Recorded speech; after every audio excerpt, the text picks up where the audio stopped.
So just when you thought you could get rid of me, I'm back again. So what we're doing, we got this Kenneth Grahame, a little bit about his life. It's always interesting to hear an author because what drives him.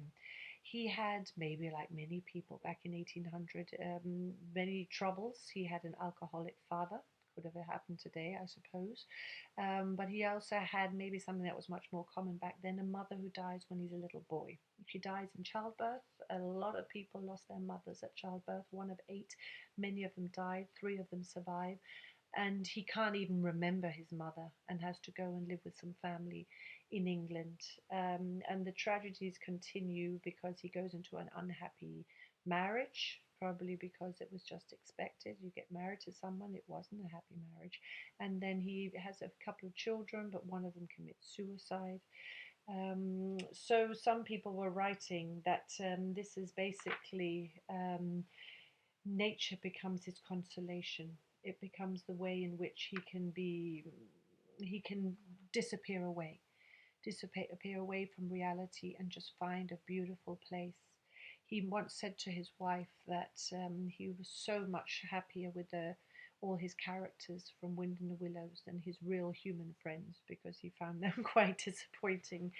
And I think that's how it can be, that reality doesn't always live up to our ideals and our dreams. And of course, animals have an innocence, a sweetness about them, a naturalness about them that human beings won't ever have. He writes, he's very conservative, but at the same time, he's critical of Christianity. He thinks that the religious is more in nature. But he looks back to the glories of nature. And I said, it's not only him. A lot of people do it, and we do it now. Why are we all working like mad so we can go off to some beautiful place and retreat to nature where we all relax? It's not changed. We are all burdened by this modern world, which was created in England. And then, of course, it's the English who write the beautiful books, like with Winnie the Pooh, where it's just little animals sitting out in nature enjoying life. So, what was I going to say? Da, da, da, da.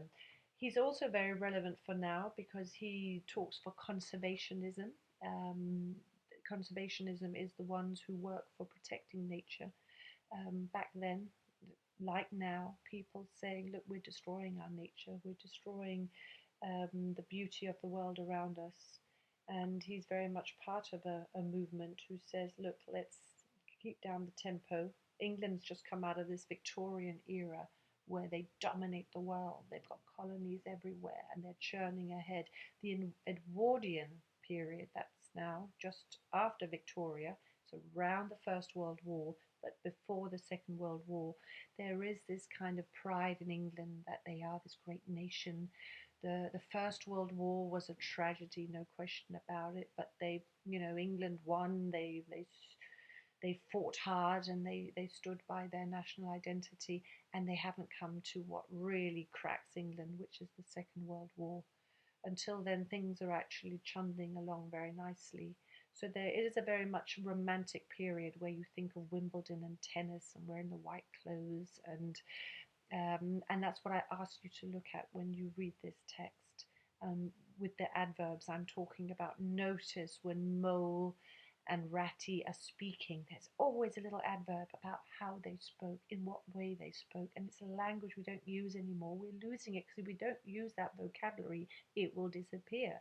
It's already been scientifically tested that adverbs, he walked leisurely along the road, it was an extraordinarily interesting day, those words are what we're cutting out of our language. It's sort of an extra complicated word that gets in the way of my direct communication. And the question is whether language is language communication. Is it me having a message that I'm sending to you? Or is it me creating a universe where I give you images? Classic English thinking would be that we are creating reality with our words. So reality isn't interesting in itself. It's how we paint the picture of life through our words. That's what's interesting, and that's what Wind and the Willows are about. You're reading this first chapter, and yes, I'm a bit of a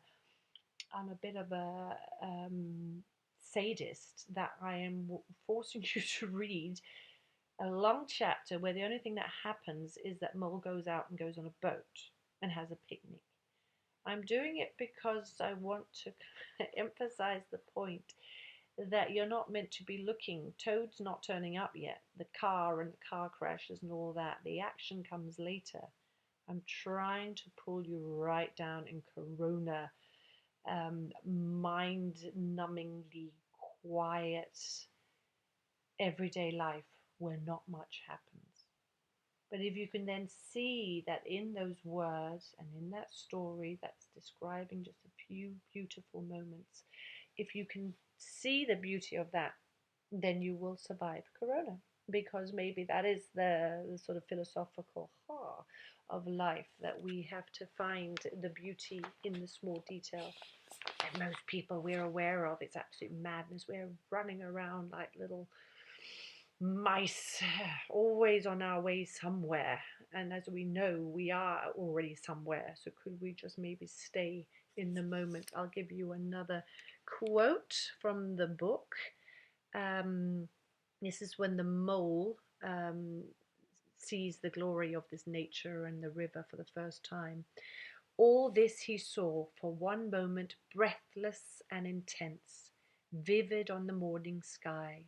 And still as he looked, he lived. And still as he lived, he wondered. It's bringing the tempo right down. And there's, I don't know who says this. Is this Ratty who says it? About holidays and what holidays are about. After all, the best part of a holiday is perhaps not so much to be resting yourself as to see all the other fellows busy working. And there is some truth about it, and that's why this Corona kind of becomes odd, because if everyone is not doing anything, then it's not quite as fun. The point is that you've been stressing yourself and having to go to school, and then finally we can just do something. We can get away, we can do something else. Which is also somewhat silly, but maybe exactly what it is.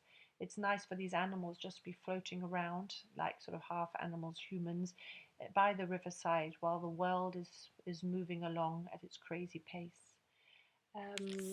So I hope, because I am waiting to give you the questions, because I want you not to be looking for the answers while you're reading. I want you to find those adverbs where they talk to each other and write down some of those words, because that will probably be what I'm going to give you. I'm probably going to give you some expressions, some terms, and ask you to formulate what's being said here. So it's going to be some questions to what actually takes place, but also some of the expressions that are used along the way. So please, please, please, please, please, please bother to bring the tempo down and look up those words. Then you will be given the questions you can answer and probably send to me. I may make a little place you can, a room you can put them in. I haven't quite decided that yet. And there's also a famous animation film one can see on YouTube, just so we can go in our childish ways, even though you feel like you're very grown-up teenagers, because it's actually quite cute about this. I'll stop now. Enjoy your reading, and we'll speak at some other time. Take care.